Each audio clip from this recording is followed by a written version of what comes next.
ವಿಶೇಷ ನೇರ ಪ್ರಸಾರ ಕಾರ್ಯಕ್ರಮಕ್ಕೆ ಸ್ವಾಗತ. ನಾನು ಅಂಕಿತಾ ಜೈನ್. ಇವತ್ತಿನ ವಿಶೇಷ ನೇರ ಪ್ರಸಾರ ಕಾರ್ಯಕ್ರಮದಲ್ಲಿ ಶನಿಕಾಟ, ಮನುಷ್ಯನ ಜೀವಿತಾವಧಿಯಲ್ಲಿ ಶನಿಕಾಟ ಎಷ್ಟು ಬಾರಿ ಬರುತ್ತೆ, ಅದೇ ರೀತಿಯಾಗಿ ಅದಕ್ಕೆ ಯಾವ ರೀತಿಯಾಗಿ ಜ್ಯೋತಿಷ್ಯ ಶಾಸ್ತ್ರದಲ್ಲಿ ಪರಿಹಾರವನ್ನ ಕಂಡುಕೊಳ್ಬಹುದು, ಇದೆಲ್ಲದರ ಬಗ್ಗೆ ಮಾಹಿತಿಯನ್ನ ತಿಳಿಸಿಕೊಡೋದಕ್ಕೆ ಇವತ್ತಿನ ವಿಶೇಷ ನೇರ ಪ್ರಸಾರ ಕಾರ್ಯಕ್ರಮದಲ್ಲಿ ನಮ್ಮ ಜೊತೆ ಇದ್ದಾರೆ ದಿನೇಶ್ ಗುರೂಜಿ ಅವರು. ಅದಕ್ಕಿಂತ ಮೊದಲೇ ಇದೇ ಏಪ್ರಿಲ್ 20ನೇ ತಾರೀಕಿನಂದು ಯಾರಿಗೆಲ್ಲ ಜ್ಯೋತಿಷ್ಯವನ್ನ ಕಲಿಬೇಕನ್ನೋ ಆಸೆ ಇದ್ದೇ ಇರುತ್ತೆ, ಬಟ್ ಅವರಿಗೆಲ್ಲ ಎಲ್ಲಿ ಕಲಿಬೇಕು, ಯಾವ ರೀತಿಯಾಗಿ ಕಲಿಬೇಕು ಅನ್ನೋದು ಗೊತ್ತಿರೋದಿಲ್ಲ. ಅವರಿಗೆಲ್ಲ ಇದೊಂದು ಸುದೀರ್ಘ ಅವಕಾಶ ಅಂತಾನೆ ಹೇಳ್ಬಹುದು. ಇದೇ ಏಪ್ರಿಲ್ 20ನೇ ತಾರೀಕಿನಿಂದ ಸ್ಟಾರ್ಟ್ ಆಗುತ್ತೆ. ಕಾಲಾವಕಾಶ ಕೂಡ ತುಂಬಾನೇ ಕಡಿಮೆ ಇದೆ. ನೀವು ಕೂಡ ಬೇಗ ಬೇಗ ಬಂದು ಜಾಯಿನ್ ಆಗಿ. ಇದೇ ಏಪ್ರಿಲ್ 20ನೇ ತಾರೀಕಿನಂದು ಕೂಡ ಸ್ಟಾರ್ಟ್ ಆಗುತ್ತೆ. ಸ್ಕ್ರೀನಲ್ಲಿ ಪ್ಲೇ ಆಗ್ತಾ ಇರುವ ನಂಬರ್ ಅನ್ನ ಕೂಡ ನೀವು ಸಂಪರ್ಕಿಸಬಹುದು. ಇದೆಲ್ಲದರ ಬಗ್ಗೆ ಅದೇ ರೀತಿಯಾಗಿ ಇವತ್ತು ನಮ್ಮ ವಿಶೇಷ ಕಾರ್ಯಕ್ರಮದಲ್ಲಿ ದಿನೇಶ್ ಗುರೂಜಿ ಇದ್ದಾರೆ. ಬನ್ನಿ ಹಾಗಾದ್ರೆ ಅವರನ್ನ ಮಾತನಾಡಿಸೋಣ. ಗುರುಜಿ ನಮಸ್ಕಾರ. ಓಂ ಶ್ರೀ ಗುರುಭ್ಯೋ ನಮಃ. ಹರಿ ಓಂ. ಜ್ಞಾನಾನಂದಮಯಂ ದೇವಂ ನಿರ್ಮಲ ಸ್ಫಟಿಕಾಕೃತಿಂ ಆಧಾರಾಂ ಸರ್ವವಿದ್ಯಾನಾಂ ಹಯಗ್ರೀವ ಉಪಾಸ್ಮಹೆ. ಓಂ ನಮೋ ಭಗವತೆ ವಾಸುದೇವಾಯ. ಓಂ ನಮೋ ನಾರಾಯಣಾಯ. ನಮಸ್ಕಾರ ಗುರುಜಿ. ಈಗ ಸಿಕ್ಕಾಪಟ್ಟೆ ಜನರಿಗೂ ಕೂಡ ಸಾಡೆ ಸಾತ್ ತುಂಬಾನೇ ಕಾಡ್ತಾ ಇರುತ್ತೆ, ಬಟ್ ಶನಿ ಕಾಟದಿಂದ ಯಾವ ರೀತಿಯಾಗಿ ಪರಿಹಾರವನ್ನ ಕಂಡುಕೊಳ್ಬಹುದು ಅನ್ನೋದು ಗೊತ್ತಿರೋದಿಲ್ಲ. ಅದೇ ರೀತಿಯಾಗಿ ಮನುಷ್ಯನ ಜೀವಿತಾವಧಿಯಲ್ಲಿ ಶನಿ ಕಾಟ ಎಷ್ಟು ಬಾರಿ ಬರುತ್ತೆ, ಇದೆಲ್ಲದರ ಬಗ್ಗೆ ಮಾಹಿತಿಯನ್ನ ತಿಳಿಸ್ಕೊಡಿ ಗುರುಜಿ. ತುಂಬ ಜನಕ್ಕೆ ಈ ಗೊಂದಲ ಇರ್ತಕ್ಕಂಥದ್ದನ್ನು ನಿವಾರಣೆ ಮಾಡ್ತೀನಿ. ಮೊಟ್ಟ ಮೊದಲಿಗೆ ಯಾರ್ಯಾರಿಗೆ ಸಾಡೆ ಸಾತಿ ಆಗಿದೆ ಅಂತ ಬಂದಾಗ ನಿಮ್ಮ ಜಾತಕ ನೋಡ್ಕೊಳ್ಳಿ. ನಿಮಗೆ ಶನಿ ದಶ ಬಂದಿರಬೇಕು ಅಥವಾ ಶನಿ ಭುಕ್ತಿ ಬಂದಿರಬೇಕು ಅಥವಾ ಕನಿಷ್ಠ ಪಕ್ಷ ಶನಿ ಅಂತರ್ಭುಕ್ತಿ ಬಂದಿರಬೇಕು ನಿಮ್ಮ ಜಾತಕದಲ್ಲಿ. ಆವಾಗ ಈ ಸಾಡೆ ಸಾತಿ ಅಂತಕ್ಕಂಥದ್ದು ನಿಮಗೆ ಎಫೆಕ್ಟ್ ಆಗುತ್ತೆ. ನಿಮ್ಮ ಜೀವನದಲ್ಲಿ ಯಾವ ದಶ ನಡೀತಾ ಇರುತ್ತೋ ಅದರ ಮೇಲೆ ಮಾತ್ರನೇ ಸಾಡೆ ಸಾತಿ ಎಫೆಕ್ಟ್ ಆಗೋದು. ಇವಾಗ ನಿಮಗೆ ಸೂರ್ಯ ದಶ ನಡೀತಾ ಇದ್ದರೆ, ಚಂದ್ರ ದಶ ನಡೀತಾ ಇದ್ದರೆ, ಮಂಗಳ ದಶ ನಡೀತಾ ಇದ್ದರೆ, ಶುಕ್ರ ದಶ ನಡೀತಾ ಇದ್ದರೆ, ಬುಧ ದಶ ನಡೀತಾ ಇದ್ದರೆ, ಗುರು ದಶ ನಡೀತಾ ಇದ್ದರೆ, ಕೇತು ದಶ ನಡೀತಾ ಇದ್ದರೂ ಕೂಡ, ರಾಹು ದಶ ನಡೀತಾ ಇದ್ದರೂ ಕೂಡ ಇಲ್ಲಿ ಸಾಡೆ ಸಾತಿ ಅಪ್ಲೈ ಆಗಲ್ಲ. ಕೆಲವು ಜ್ಯೋತಿಷಿಗಳು ಹಾಗೆ ಕೆಲವು ಅರ್ಚಕರು, ಪುರೋಹಿತರು, ಜ್ಯೋತಿಷ್ಯ ಹೇಳ್ತಕ್ಕಂಥ ಅರ್ಚಕರು, ಪುರೋಹಿತರು ಸುಮ್ಮನೆ ಏನಾರು ಒಂದು ಮದುವೆ ಸಮಸ್ಯೆ ಅಂತ ತೊಗೊಂಡೋದ್ರೆ ಅದನ್ನು ಸಾಡೆ ಸಾತಿಗೆ ಹೇಳ್ತಕ್ಕಂಥದ್ದು ವಾಡಿಕೆಯಲ್ಲಿ ಇರ್ತಕ್ಕಂಥದ್ದು. ಹಾಗೆ ಭಾಳಷ್ಟು ಜನಕ್ಕೆ ಚಂದ್ರನ ಹಿಂದೆ ಅಥವಾ ಚಂದ್ರನ ಇರ್ತಕ್ಕಂಥ ಮುಂದೆ, ಅಂದರೆ ಯಾವ ಜನ್ಮರಾಶಿ ಇರುತ್ತಲ್ಲ ಆ ಜನ್ಮರಾಶಿಯ ಹಿಂದಿನ ರಾಶಿಯಲ್ಲಿ ರಾಹು ಇದ್ದರೆ, ಶನಿ ಇದ್ದರೆ, ಆ ಚಂದ್ರ ಇರ್ತಕ್ಕಂಥ ರಾಶಿಯರಿಗೆ ಶನಿ ಬಂದರೆ ಅಥವಾ ಚಂದ್ರ ಇರ್ತಕ್ಕಂಥ ರಾಶಿಯ ಮುಂದುಗಡೆ ಶನಿ ಬಂದರೆ ಸಾಡೆ ಸಾತಿ ಅಂತ ಎಲ್ಲರಿಗೂ ಗೊತ್ತಿರ್ತಕ್ಕಂಥದ್ದು. ಆದರೆ ಮೂಲ ನಮಗೆ ಎಫೆಕ್ಟ್ ಮಾಡ್ತಕ್ಕಂಥ ಒಂದು ವಿಚಾರ ಬಂದಾಗ ಶನಿ 6ನೇ ಮನೆ ಬಂದಾಗ, ಲಗ್ನದಿಂದ ಸಾಡೆ ಸಾತಿ ಬಂದಾಗ ಸಮಸ್ಯೆ. 8ನೇ ಮನೆ ಬಂದಾಗ ಸಾಡೆ ಸಾತಿ ಬಂದಾಗ ಸಮಸ್ಯೆ. 12ನೇ ಮನೆ ಬಂದಾಗ ಸಾಡೆ ಸಾತಿ ಬಂದಾಗ ಸಮಸ್ಯೆ. ಈ ಮೂರರಲ್ಲಿ ನೀವು ವಿಂಗಡಣೆ ಮಾಡ್ಕೋಬೇಕು. ಅದಕ್ಕೆ ಜ್ಯೋತಿಷ್ಯ ಕಲಿತಾಗ ಮಾತ್ರ ಇದು ಅರಿವಾಗುತ್ತೆ. ಇಲ್ಲ ಅಂದರೆ ನಿಮಗೆ ಯಾವುದೋ ನಿಮಗೆ ಬುಧ ದಶೆ ನಡೀತಾ ಇರುತ್ತೆ, ಬುಧ 12ನೇ ಮನೇಲಿರ್ತಾನೆ, ಶನಿಯಿಂದ ನಿಮಗೆ ಸಾಡೆ ಸಾತಿ ಬಂದಿರುತ್ತೆ, 10ನೇ ಮನೇಲಿರ್ತಾನೆ, ಸಾಡೆ ಸಾತಿಯಲ್ಲಿ 10ನೇ ಮನೇಲಿರ್ತಾನೆ, ನಿಮಗೆ ಬುಧನಿಂದ ಲಾಸ್ ಆಗ್ತಾ ಇರುತ್ತೆ. ನೀವೇನು ಮಾಡ್ತೀರಾ? ಯಾರೋ ಒಬ್ಬೊಬ್ಬರ ಹತ್ರ, ಕಾಂಪೌಂಡ್ರ್ ಹತ್ರ ಹೋಗ್ತೀರಾ. ಆ ಕಾಂಪೌಂಡ್ರು ಏನು ಹೇಳ್ತಾರೆ, ಓಕೆ ಚಂದ್ರನ ಹಿಂದೆ ಓಕೆ ಬಂದಿದೆ, ಶನಿ ಬಂದಿದೆ, ಓಕೆ ಚಂದ್ರನ ಆಸ್ಪಾಸಲ್ಲಿ ಶನಿ ಬಂದಿದೆ, ಹಿಂದೆ ಮುಂದೆ ಬಂದಿದೆ, ಅಥವಾ ಚಂದ್ರ ಇರ್ತಕ್ಕಂಥ ಜಾಗದಲ್ಲಿ ಬಂದಿದೆ, ಸಾಡೆ ಸಾತಿ ಆಗಿದೆ, ಅದಕ್ಕೆ ನಿಮ್ಗೆ ಲಾಸು. ದಶ ನೋಡೋದೇ ಇಲ್ಲ ಅವರು. ಅವಾಗೇನು ಮಾಡ್ತಾರೆ, ನೀವು ಶನಿ ಶಾಂತಿ ಮಾಡಿ ಅಂತಾರೆ. ಶನಿ ಇರ್ತಕ್ಕಂಥವನು 10ನೇ ಮನೇಲಿದ್ದೀನಿ, ನಾನು ಅಧಿಕಾರ ಕೊಡೋಕ್ಕೆ ಬಂದಿದ್ದೀನಿ, ನನಗೆ ಯಾಕೆ ಇವರು ಸ್ವಲ್ಪ ದಾನ ಎಲ್ಲ ಮಾಡ್ತಾ ಇದ್ದಾರೆ. ಪೂಜೆ ಮತ್ತು ಪುನಸ್ಕಾರಗಳು ಅಂತಂದರೆ ಅದು ಸ್ವಲ್ಪ ದಾನಕ್ಕೆ ಸಮಾನ. ನಾವು ಅಧಿಕಾರವನ್ನು ಕಳ್ಕೊಳ್ತೀವಿ. ಅವಾಗ ಪೂಜೆ ಮಾಡಿ, ಶನಿ ಪೂಜೆ ಮಾಡಿ ಅಧಿಕಾರವನ್ನು ಕಳ್ಕೊತೀವಿ. ಅದಕ್ಕೆ ಜನಗಳಿಗೆ ಏನು ಹೇಳ್ತೀವಿ, ಈ ಆಚೆ ಇರ್ತಕ್ಕಂಥ ಜ್ಯೋತಿಷರು ಎಲ್ಲ ಹೇಳಿದ್ದೆಲ್ಲ ಮಾಡೋಕ್ಕೆ ಹೋದರೆ ಕೈ ಸುಟ್ಕೊಳ್ತೀವಿ ನಾವು. ಪೂಜೆ ಮಾಡಿ ಏನೂ ವರ್ಕ್ ಆಗಿಲ್ಲ, ಪೂಜೆ ಮಾಡಿ ಇನ್ನೂ ಅಧೋಗತಿಗೆ ಹೋದ್ವಿ ಅಂತಕ್ಕಂಥ ಒಂದು ವಿಚಾರವನ್ನು ನಾವು ನೋಡಿದಾಗ ಇಲ್ಲಿ ನಮಗೆ ಮೊದಲು ಬರ್ತಕ್ಕಂಥದ್ದೇನು ಭಾಳ ಇಂಪಾರ್ಟೆಂಟು, ಶನಿ ಸಾಡೆ ಸಾತಿಗೆ ನಾವು ದಾನ ಮಾಡಿದ್ವಿ ಅಥವಾ ಪೂಜೆ ಮಾಡಿದ್ವಿ ಅಥವಾ ಎಳ್ಳೆಣ್ಣೆ ಕೊಟ್ವಿ ಅಂತಂದಾಗ ಅವಾಗ 10ನೇ ಮನೇಲಿರ್ತಕ್ಕಂಥ ಸಾಡೆ ಸಾತಿ ನೀವು ದಾನ ಮಾಡಿ ನಿಮ್ಮ ಕೆಲಸನ ನೀವೇ ಕಳ್ಕೊಂಡ್ರಿ. ಯಾಕಂದರೆ ನಿಮಗೆ ನಡೀತಾ ಇರ್ತಕ್ಕಂಥ ದಶ ಬುಧ 12ನೇ ಮನೇಲಿದ್ದಾನೆ. ಬುಧನಿಗೆ ದಾನ ಮಾಡಿದ್ರೆ ಅಲ್ಲಿಗೆ ವರ್ಕೌಟ್ ಆಗುತ್ತೆ. ಅಂದರೆ ತಲೆನೋವು ಬಂದರೆ ಕಾಲಿಗೆ ಮುಲಾಮ್ ಹಚ್ತಂಗಾಯಿತು ಅಂತ ಅಂದಂಗೆ ಜ್ಯೋತಿಷ್ಯ ಶಾಸ್ತ್ರ. ನೀವು ಸ್ಕ್ರೀನ್ ಪಕ್ಕದಲ್ಲಿ ನೋಡ್ತಾ ಇರ್ತಕ್ಕಂಥದ್ದು ಯಾಕೆ ಇಷ್ಟು ಜನ ಕಲಿತಾ ಇದ್ದಾರೆ ಅಂದರೆ ಕರೆಕ್ಟಾಗಿ ತಿಳ್ಕೊಂಡು ಕರೆಕ್ಟಾಗಿ ಪರಿಹಾರ ಮಾಡೋಣ ಅಂತ ಇಷ್ಟು ಜನ ಕಲಿತಾ ಇರೋದು ಅರ್ಥ ಮಾಡ್ಕೊಳ್ಳಿ. ಇದು ಸುಮ್ಮನೆ ಅಲ್ಲ, ಇಷ್ಟು ಜನ ಕೂತ್ಕೊಂಡು ಕಲ್ತಿರೋರೆಲ್ಲ 65,000 ಕಲ್ತಿರೋ ಸುಮ್ಮನೆ ಅಲ್ಲ. ಯಾರ್ಯಾರು ವೀಕ್ಷಕರು ನೋಡ್ತಾ ಇದ್ದೀರಾ, ಇದೇ ಏಪ್ರಿಲ್ 20ನೇ ತಾರೀಕು ನಮ್ಮ ಕ್ಲಾಸಸ್ ಇದೆ. ನಿಜವಾಗ್ಲೂ ಸಾಡೆ ಸಾತಿ ಇದೆಯಾ ಅಥವಾ ಯಾರೋ ಒಬ್ಬ ಹೇಳಿದ್ದು ಕೇಳಿದ್ದು ಯಾವತ್ತೂ ಕೂಡ ಒಳ್ಳೆಯದಾಗಲ್ಲ. ಜನ ಹೇಳ್ತಾರೆ ಸಾಮಾನ್ಯವಾಗಿ ಹೇಳಿಕೆ ಮಾತು ಕೇಳಬೇಡಿ ಅಂತಾರೆ. ಇದನ್ನು ಮೋಸ್ಟ್ಲಿ ಜ್ಯೋತಿಷ್ಯದಲ್ಲೂ ಹೇಳಿಕೆ ಮಾತೇ ಕೇಳೋದು. ಯಾಕೆಂದರೆ ಆರೋಗ್ಯ ಅಂತಂದರೆ ನಿಮಗೆ ರಿಸಲ್ಟ್ ಇರ್ತದೆ, ಜ್ಯೋತಿಷ್ಯದಲ್ಲಿ ರಿಸಲ್ಟ್ ಆ ಥರ ನಿಮಗೆ ಬರೋದಿಲ್ಲ. ಯಾಕೆಂದರೆ ಆರೋಗ್ಯ ಡಾಕ್ಟ್ರ್ ಹತ್ರ ಹೋದ್ರಿ, ತಲೆನೋವ್ತಾ ಇದೆ ಅಥವಾ ಜ್ವರ ಬಂದಿದೆ, ಸರ್ ಡಾಕ್ಟ್ರೇ ನಮಗೆ ತಲೆನೋವು ಬಂದಿದೆ, ಜ್ವರ ಬಂದಿದೆ, ಅವ್ರು ಇಮಿಡಿಯೇಟ್ ಟ್ಯಾಬ್ಲೆಟ್ ಬರ್ಕೊಡ್ತಾರೆ. 3 ಡೇಸಲ್ಲಿ ವಾಸಿ ಆದರೆ ಅವ್ನು ಕೊಟ್ಟಿರೋ ಮಾತ್ರೆ ವರ್ಕ್ ಆಯಿತು. ಇಲ್ಲಿ ಏನು ಗ್ಯಾರಂಟಿ ನೀವು ಹೋಗಿರೋದು, ನೀವು ಪರಿಹಾರ ಮಾಡ್ಕೊಂಡಿರ್ತಕ್ಕಂಥದ್ದು, ಪರಿಹಾರ ಆಗದೇ ಇರತಕ್ಕಂಥದ್ದು ಎಲ್ಲಿ ವರ್ಕ್ ಆಯಿತು? ಮತ್ತು ಅದು ಯಾವ ಸೀಮೆ ಡಾಕ್ಟ್ರವರು, ಜ್ಯೋತಿಷದಲ್ಲಿ ಯಾವ ಸೀಮೆ ಡಾಕ್ಟ್ರವರು ಅಂತ ಕೇಳ್ತಾರೆ. ನಮ್ಮಲ್ಲಿ ಬರ್ತಕ್ಕಂಥ ಕನ್ಸಲ್ಟೇಷನ್ ಬಂದರೂ ಕೂಡ ಅವ್ರಿಗೆ ಮದುವೆ ಯೋಗ ಇದ್ದರೆ ಇದೆ ಅಂತ ಹೇಳ್ತೀನಿ, ಕೆಲಸ ಸಿಗ್ತಕ್ಕಂಥ ಯೋಗ ಇದ್ದರೆ ಇದೆ ಅಂತ ಹೇಳ್ತೀನಿ, ಇಲ್ಲಾಂದ್ರೆ ಇಲ್ಲ. ಪರಿಹಾರ ಅಂತಕ್ಕಂಥದ್ದು ಸ್ವಲ್ಪ ಡೌಟ್ಫುಲ್ಲು, ಚೆಕ್ ಮಾಡ್ಕೊಳ್ಳಿ, ಇಂಥ ಟೈಮಲ್ಲೇ ಸಿಗೋದು ಅಂತ ಹೇಳ್ತಕ್ಕಂಥದ್ದೇ ನಿಜವಾದ ಜ್ಯೋತಿಷ್ನ ಹುಡ್ಕೊಂಡು ಹೋಗಿ. ಅಡುಗುಲಜ್ಜಿ ಜ್ಯೋತಿಷ್ ಹತ್ರ ಹೋಗಬೇಡಿ. ತುಂಬ ಜನ ಈ ವಿವಾಹದಲ್ಲೂ ಕೂಡ ಅಷ್ಟೇ, ನಾವು ಹಾಕ್ಕೊಟ್ಟಿರ್ತೀವಿ ಈ ವಿವಾಹ ತುಂಬ ಚೆನ್ನಾಗಿರುತ್ತೆ ಯಾಕೆಂದರೆ ದಶಾ ಮೇಲೆ ನಾವು ಹಾಕ್ಕೊಟ್ಟಿರ್ತೀವಿ. ಕೆಲವ್ರು ಏನು ಮಾಡ್ತಾರೆ, ಈ ಆರ್ಡಿನರಿ ಪಂಚಾಂಗದಲ್ಲಿ ಸಿಗ್ತಕ್ಕಂಥ 18 ಗುಣಗಳು 15 ಗುಣಗಳು 10 ಗುಣಗಳು ಬರುತ್ತಲ್ಲ, ಅದನ್ನು ನೋಡಿ ವಿವಾಹ ಚೆನ್ನಾಗಿಲ್ಲ ಅಂತ ಹೇಳಿ ಧಿಕ್ಕರಿಸ್ತಾರೆ. ನನಗೆ ಫಸ್ಟು ಧಿಕ್ಕಾರನೇ ಆ ಜ್ಯೋತಿಷಿಗಳದ್ದು. ನಿಮಗೆ ಜ್ಯೋತಿಷನೇ ಬರಲ್ಲ, ಇನ್ನೊಬ್ಬರ ಜೀವನನ ಹಾಳು ಮಾಡ್ತೀರಾ ಜಸ್ಟ್ ಬಿಕಾಸ್ ಆಫ್ ನಂಬರ್ಸ್. ನಿಮಗೆ ಜ್ಯೋತಿಷ್ಯ ಕಲ್ತಿರಲ್ಲ, ಸುಮ್ಮನೆ ಆಗಮಶಾಸ್ತ್ರ ಬಂದಿರುತ್ತೆ.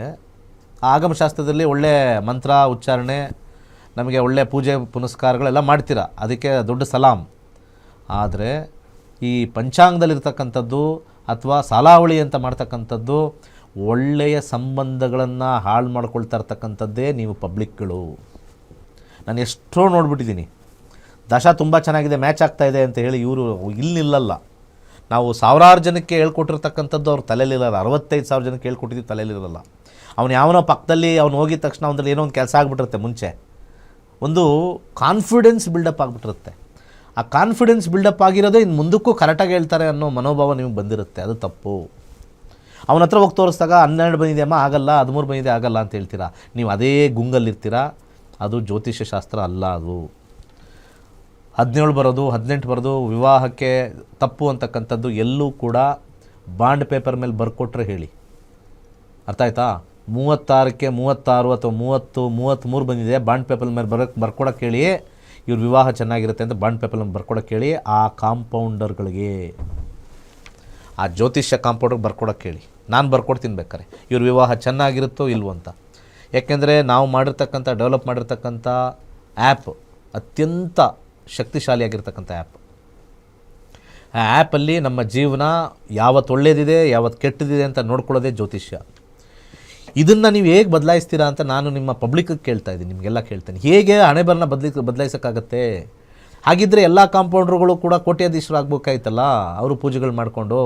ಕಾಂಪೌಂಡ್ರ್ ಮಕ್ಕಳೇ ಇನ್ನೂ ಮದುವೆ ಆಗಿಲ್ಲ, ಬನ್ನಿ ಅವ್ರ ಮನೇಲಿ ಹೋಗಿ ಕಿತ್ತೋಗಿರೋ ಮಗ ಇರ್ತಾನೆ, ಸುಮ್ಮನೆ ಕೂತಿರ್ತಾನೆ ಅವನು, ಏನು ಕೆಲಸ ಇಲ್ಲದೆ.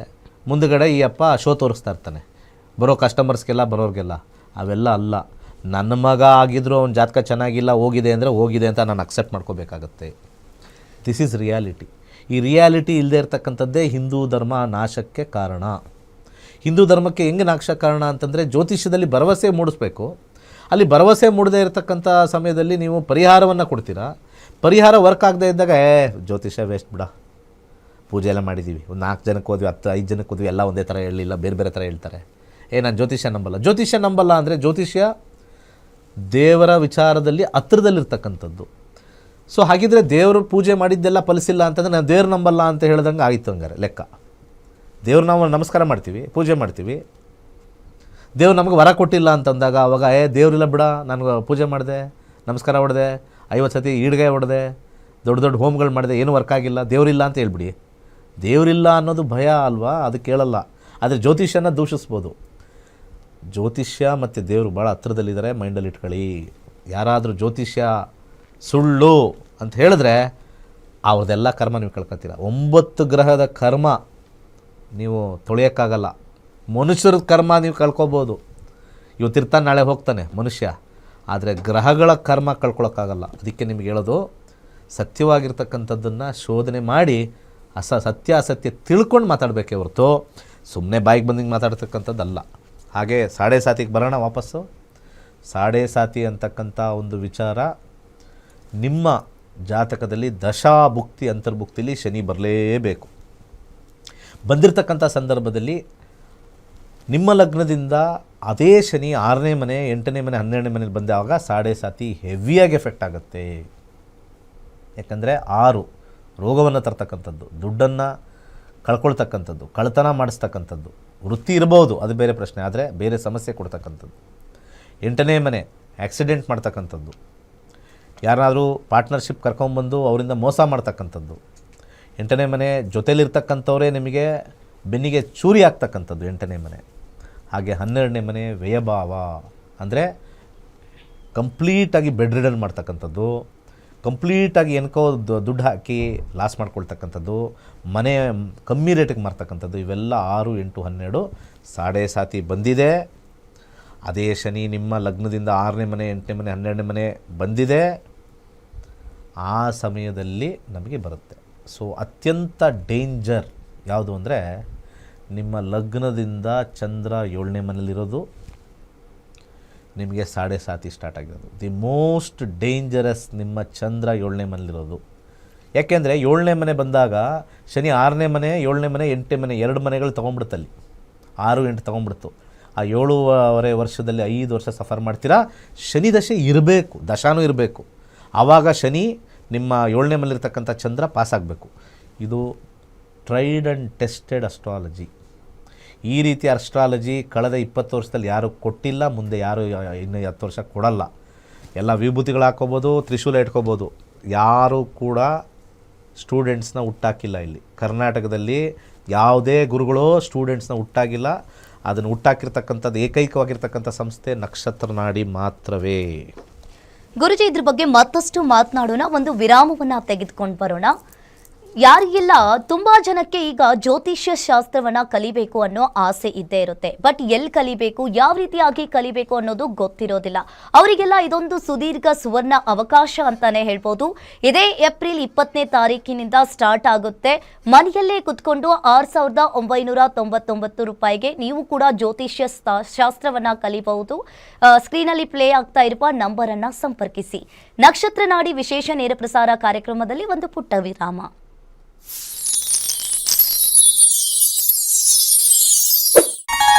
ಎಲ್ಲರಿಗೂ ನಮಸ್ಕಾರ. ವೈಜ್ಞಾನಿಕ ತಂತ್ರಜ್ಞಾನವನ್ನು ಒಳಗೊಂಡಿರುವ ನಕ್ಷತ್ರ ನಾಡಿ ಜ್ಯೋತಿಷ್ಯ ತರಗತಿಗಳಿಗೆ ಸುಸ್ವಾಗತ. ಈ ತರಗತಿಗಳಲ್ಲಿ ಪಂಡಿತ್ ದಿನೇಶ್ ಗುರೂಜಿ ಅವರು ಕಲಿಸಿಕೊಡುವ ವಿಚಾರಗಳೆಂದರೆ ನಮ್ಮ ಬ್ರಹ್ಮಾಂಡದ ಸೃಷ್ಟಿ, ವಿಷ್ಣುವಿನ ದಶಾವತಾರಗಳಲ್ಲಿ ವೈಜ್ಞಾನಿಕ ಆಧಾರ, 4 ಯುಗಗಳು, ಉತ್ತರ ಧ್ರುವದ ಪ್ರಾಮುಖ್ಯತೆ, ನಕ್ಷತ್ರಗಳು, ರಾಶಿಗಳು, ರಾಹು ಮತ್ತು ಕೇತು ಪುರಾಣ, ರಾಶಿ ಚಕ್ರದಲ್ಲಿ 27 ನಕ್ಷತ್ರಗಳ ಸ್ಥಾನ, ರಾಶಿ ಚಕ್ರದ ಡಿಗ್ರಿ ಲೆಕ್ಕಾಚಾರ, ನಕ್ಷತ್ರದ 108 ಪಾದಗಳು, ದಶಾ ಲೆಕ್ಕಾಚಾರ, ರಾಶಿ ಚಕ್ರದ ಗುಣಲಕ್ಷಣಗಳು, ಲಗ್ನದ ಪ್ರಾಮುಖ್ಯತೆ, ಲಗ್ನ ಲೆಕ್ಕಾಚಾರ, ದಿನಗಳಲ್ಲಿ ಲಗ್ನವನ್ನು ಕಂಡುಹಿಡಿಯುವ ಸರಳ ಲೆಕ್ಕಾಚಾರ, ಲಗ್ನದಿಂದ ವಿವಿಧ ಮನೆಗಳಲ್ಲಿನ ಗ್ರಹಗಳು, ನಕ್ಷತ್ರ ನಾಡಿ ತತ್ವಗಳು, ಗ್ರಹಾಧಿಪತಿ, ನಕ್ಷತ್ರಾಧಿಪತಿ, ಉಪ ನಕ್ಷತ್ರಾಧಿಪತಿ ಲೆಕ್ಕಾಚಾರ, ಪ್ರಶ್ನಾಶಾಸ್ತ್ರದ ಮುಖೇನ 249 ವಿಭಾಗಗಳ ಲೆಕ್ಕಾಚಾರ, ವಿಶ್ಲೇಷಣೆಯಲ್ಲಿ ದಶ, ಭುಕ್ತಿ, ಅಂತರ್ಭುಕ್ತಿಯ ಅರ್ಥ, ಜಾತಕದಲ್ಲಿ, ಶಿಕ್ಷಣದಲ್ಲಿ ಆಯ್ದುಕೊಳ್ಳಬಹುದಾದ ಕೋರ್ಸ್, ಪಡೆಯಬಹುದಾದ ಶೇಕಡವಾರು ಯಶಸ್ಸು, ಉದ್ಯೋಗ ಅಥವಾ ವ್ಯವಹಾರದಲ್ಲಿ ಕ್ಷೇತ್ರದ ಆಯ್ಕೆ, ವ್ಯವಹಾರದಲ್ಲಿ ಯಶಸ್ಸಿನ ಲೆಕ್ಕಾಚಾರ, ಮದುವೆ ವಿಚಾರದಲ್ಲಿ ಸಂಯೋಗಗಳು, ತೊಂದರೆಗಳು, ವಿಚ್ಛೇದನ, ಸಂತಾನದಲ್ಲಿ ತೊಂದರೆಗಳು, ವಿಳಂಬವಾಗುವುದು, ಆಸ್ತಿ ಅಥವಾ ವಾಹನ ಖರೀದಿಯಲ್ಲಿನ ಸಮಯವನ್ನು ತಿಳಿಯುವುದು, ಆರೋಗ್ಯ ವಿಚಾರಗಳಲ್ಲಿ ಶುಭ ಅಶುಭ ಸಮಯದ ಲೆಕ್ಕಾಚಾರ, ಆರೋಗ್ಯ ಸಮಸ್ಯೆಗಳು ಉಂಟಾಗುವ ಸಮಯ ಮುಂತಾದ ವಿಚಾರಗಳ 3 ಹಂತಗಳಲ್ಲಿ ಶುಭ ಅಶುಭ ಸಂಯೋಗಗಳ ವಿಭಜನೆ, ಪವರ್ ಪೊಸಿಷನ್, ಪುಷ್ಪಲ್ ಸಿದ್ಧಾಂತ, ಗೋಚಾರದ ವಿಶ್ಲೇಷಣೆ, ಆಯ್ದ ಸೆಲೆಬ್ರಿಟಿಗಳ ಜಾತಕಗಳ ವಿಶ್ಲೇಷಣೆ, ಪರಿಹಾರಗಳು, ರತ್ನಗಳು, ರುದ್ರಾಕ್ಷಿಗಳು, ಮಂತ್ರ, ಕಲರ್ ಥೆರಪಿ, ದಾನದ ಪರಿಕಲ್ಪನೆ, ಇನ್ನು ಅನೇಕ ವಿಚಾರಗಳ ಬಗ್ಗೆ ಅತ್ಯಂತ ಸರಳವಾಗಿ ಗುರೂಜಿಯವರು ತರಗತಿಯಲ್ಲಿ ಕಲಿಸಿಕೊಡುತ್ತಾರೆ. ಈ ತರಗತಿ ಜೊತೆಗೆ ಅತ್ಯಾಧುನಿಕ ತಂತ್ರಜ್ಞಾನದಿಂದ ಬಳಕೆಯಲ್ಲಿರುವ ಗೋಲ್ಡ್ ಟ್ರೀ ಆಸ್ಟ್ರೋ ಆಪ್ ಮೂಲಕ ಜಾತಕವನ್ನು ಪರಿಶೀಲಿಸುವ ಸುಲಭವಾದ ತಂತ್ರಗಳನ್ನು ಗುರೂಜಿಯವರು ತಿಳಿಸಿಕೊಡುತ್ತಾರೆ.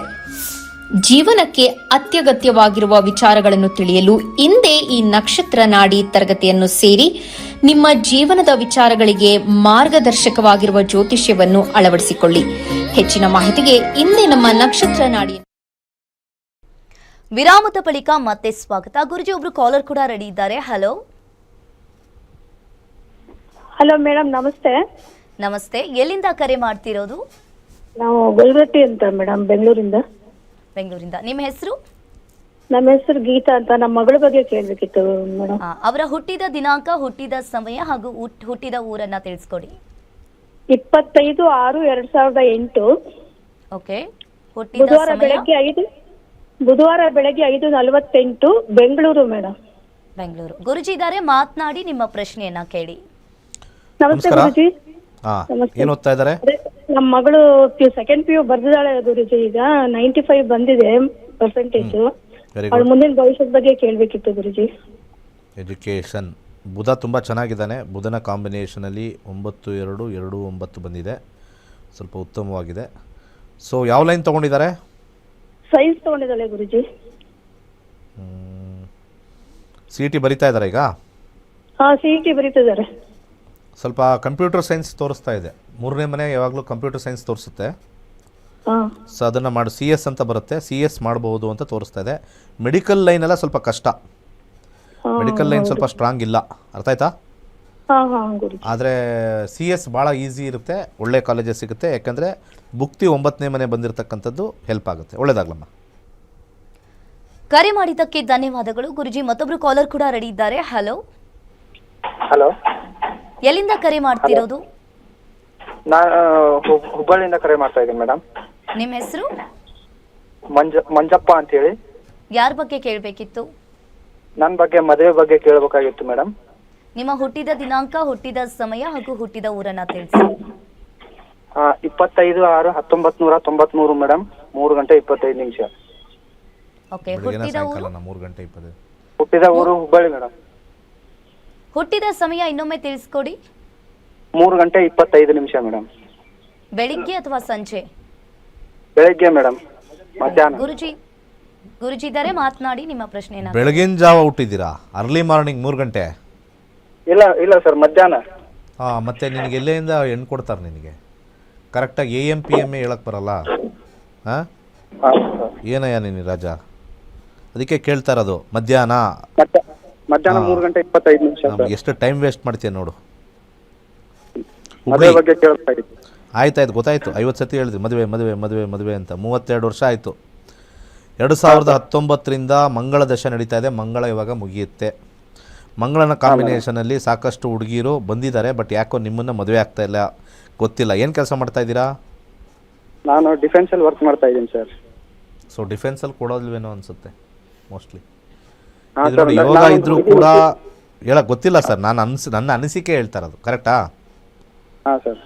ಈಗ ನೀವೇನೀಗ ರಜಕ್ಕೆ ಬಂದಿದ್ದೀರಾ? ರಜೆ ಇಲ್ಲ ಸರ್, ಇಲ್ಲೇ ಇದರಲ್ಲಿ ಡ್ಯೂಟಿ ಮೇಲೆ ಇದ್ದೀನಿ ಸರ್. ಇವಾಗ ಡ್ಯೂಟಿ ಇಲ್ಲ. ರಾಹು ದಶೆ ಮುಂದೆ ಬರ್ತಕ್ಕಂಥದ್ದು 9 ಬಂದಾಗ ಹಿರಿಯರು ನೋಡಿ ಮಾಡ್ತಕ್ಕಂಥದ್ದು. ಈ ವರ್ಷ ಆದ ನಂತರ ಮುಂದಿನ ವರ್ಷ ಒಂದು ಹಿರಿಯರಿಂದ ಯಾರೋ ಒಂದು ಇದು ಹುಡುಗಿ ಬಂದು ಮಾಡ್ತಕ್ಕಂಥದ್ದು ಬರುತ್ತೆ. ಈಗ ಹುಡುಗಿರು ಬಂದಿದ್ದಾರೆ, ಆದರೆ ನಿಮ್ಮ ಪರಿಸ್ಥಿತಿಯಿಂದ ಕೆಲವರಿಗೆಲ್ಲ ಎದುರ್ಕೊಳ್ತಾರೆ. ಎಲ್ಲ ದೇಶ ಪ್ರೇಮ ಯಾರಿಗಿದೆ? ಯಾರಿಗಿಲ್ಲ ಅಲ್ವಾ? ನಮಗೆ ಒಂದು ಹುಡುಗಿ ಇದ್ದರೆ ನಾವು ಯಾಕೆ ಕೊಡೋಣ ಅಂತ ಹೇಳ್ತಾರೆ. ಸೊ ನನ್ನ ಸಜೆಷನ್ ಇಲ್ಲಿ 9-12 ಬಂದಿರತಕ್ಕಂಥ ಉಂಗುರವನ್ನು ನಾನು ಸಜೆಸ್ಟ್ ಮಾಡ್ತೀನಿ. ಎಮರಾಲ್ಡ್ ದಯವಿಟ್ಟು ಹಾಕಿ, ಒಳ್ಳೆಯದಾಗುತ್ತೆ. ಕರೆ ಮಾಡಿದ್ದಕ್ಕೆ ಧನ್ಯವಾದಗಳು ಗುರುಜಿ. ಇವತ್ತಿನ ವಿಶೇಷ ನೇರ ಪ್ರಸಾರ ಕಾರ್ಯಕ್ರಮದಲ್ಲಿ ಸಾಕಷ್ಟು ಮಾಹಿತಿಯನ್ನ ತಿಳಿಸ್ಕೊಟ್ರಿ. ವೀಕ್ಷಕರು ಕೇಳಿದ ಪ್ರಶ್ನೆಗಳಿಗೂ ಕೂಡ ಆನ್ಸರ್ ಕೊಟ್ರಿ. ಧನ್ಯವಾದಗಳು. ಹಾಗೆ ಏಪ್ರಿಲ್ 20ನೇ ತಾರೀಕು ಜ್ಯೋತಿಷ್ಯ ಕಲೀರಿ, ಯೋಗಗಳು ಬರುತ್ತೆ. ಹಾಗೆ ಸಮಾಜದ್ದು ನಾವೇನು ಚೇಂಜ್ ಮಾಡೋಕ್ಕಾಗಲ್ಲ. ಸಮಾಜದ ವಿಚಾರದಲ್ಲಿ ಸಾಡೆ ಸಾತಿ ಬಗ್ಗೆ ತಿಳ್ಕೊಂಡ್ರಿ. ಸಾಲಾವಳಿ ಸುಳ್ಳು, ಸಾಲಾವಳಿನ ಹಿಂದೆ ಬೀಳಬೇಡಿ. ಮದುವೆ ಆಗೋರು ದಶಾಭುಕ್ತಿ ಮಾತ್ರ ನೋಡಿ, ಆವಾಗ ಕರೆಕ್ಟಾಗಿ ನಿಮಗೆ ಲೈಫ್ ತೋರಿಸುತ್ತೆ. ಯಾರ್ಯಾರು ಕಾಂಪೌಂಡ್ರುಗಳು, ಜ್ಯೋತಿಷಿಗಳು, ಅರ್ಚಕರು ಏನಾದ್ರು ಸಾಲಾವಳಿ ನೋಡ್ತಾ ಇದ್ದೀರೋ ದಶಾಭುಕ್ತಿ ನೋಡೋದು ಸ್ಟಾರ್ಟ್ ಮಾಡಿ. ಇಲ್ಲ ಅಂದರೆ ಸುಳ್ಳು ಹೇಳ್ತಾ ಇದ್ದೀರಾ. ಶ್ರೇಷ್ಠವಾಗಿರ್ತಕ್ಕಂಥ ಜ್ಯೋತಿಷ್ಯದಲ್ಲಿ ನಿಮ್ಮ ಬಾಯಲ್ಲಿ ಸುಳ್ಳು ಬರ್ತಾ ಇದೆ. ಇದನ್ನು ಹೇಳ್ತಾ ಒಳ್ಳೆಯದಾಗಲೆಲ್ಲರಿಗೂ. ಸರ್ವೇ ಜನ ಸುಖಿನೋ ಭವಂತು. ಇಲ್ಲಿಯವರೆಗೆ ಗುರೂಜಿಯವರು 65,000ಕ್ಕಿಂತ ಹೆಚ್ಚಿನ ವಿದ್ಯಾರ್ಥಿಗಳಿಗೆ ಜ್ಯೋತಿಷ್ಯ ಶಾಸ್ತ್ರವನ್ನ ಕಲಿಸ್ಕೊಟ್ಟಿದ್ದಾರೆ. ಅದರಲ್ಲಿ ಒಬ್ಬ ವಿದ್ಯಾರ್ಥಿ ಅವರ ಅಭಿಪ್ರಾಯ ಹಾಗೂ ಅನಿಸಿಕೆಯನ್ನ ಹೇಳಿದ್ದಾರೆ. ನೋಡಿದ್ರಲ್ಲ ವೀಕ್ಷಕರೇ, ಇದಾಗಿತ್ತು ಇವತ್ತಿನ ವಿಶೇಷ ನೇರ ಪ್ರಸಾರ ಕಾರ್ಯಕ್ರಮ. ನೋಡ್ತಾ ಇರಿ ಗ್ಯಾರಂಟಿ ನ್ಯೂಸ್, ಸುದ್ದಿ ಖಚಿತ, ನ್ಯಾಯ ನಿಶ್ಚಿತ. ನಕ್ಷತ್ರ ನಾಡಿ ದಿನೇಶ್ ಗುರೂಜಿಯವರ ಒಂದು ಕಾರ್ಯಕ್ರಮಕ್ಕೆ ಬಂದಿದ್ದೀನಿ. ತುಂಬ ಚೆನ್ನಾಗಿದೆ ಇಲ್ಲಿ ಕಾರ್ಯಕ್ರಮ. ಹಾಗೂ ನಾನು 38ನೇ ಬ್ಯಾಚು, ನಕ್ಷತ್ರ ನಾಡಿಯ 38ನೇ ಬ್ಯಾಚಲ್ಲಿ ನಾನು ಅವರು ಕಲ್ತಿದ್ದೀನಿ. ಸೊ ಇಲ್ಲಿ ನೆಲದ ಸಿರಿಯಲ್ಲಿ ಇವತ್ತು ಡೀಪ್ ಕ್ಲಾಸಸ್ ಅಂತ ಒಂದು ಪ್ರೋಗ್ರಾಮಲ್ಲಿ ಬಂದಿದ್ದೀನಿ. ತುಂಬ ಚೆನ್ನಾಗಿದೆ ವಾತಾವರಣ. ಆಮೇಲೆ ಯಾರು ಜ್ಯೋತಿಷ್ಯ ಕಲ್ತಿಲ್ವೋ ಅವರು ದಯವಿಟ್ಟು ಜ್ಯೋತಿಷ್ಯವನ್ನು ಕಲೀರಿ. ಡಾಕ್ಟರ್ ದಿನೇಶ್ ಗುರೂಜಿಯವರಿಂದ ನಕ್ಷತ್ರ ನಾಡಿ ತುಂಬ ಚೆನ್ನಾಗಿರುತ್ತೆ. ನೀವು ಕಲೀರಿ. 15 ದಿನದಲ್ಲೇ ನೀವು ಆರಾಮಾಗಿ ಕಲಿಬೋದು. ನಾನು ಕಲ್ತಿದ್ದೀನಿ. 38ನೇ ಬ್ಯಾಚಲ್ಲೇ ಕಲ್ತಿದ್ದೀನಿ. ತುಂಬ ಚೆನ್ನಾಗಿದೆ. ಎಲ್ಲರೂ ಕಲೀರಿ.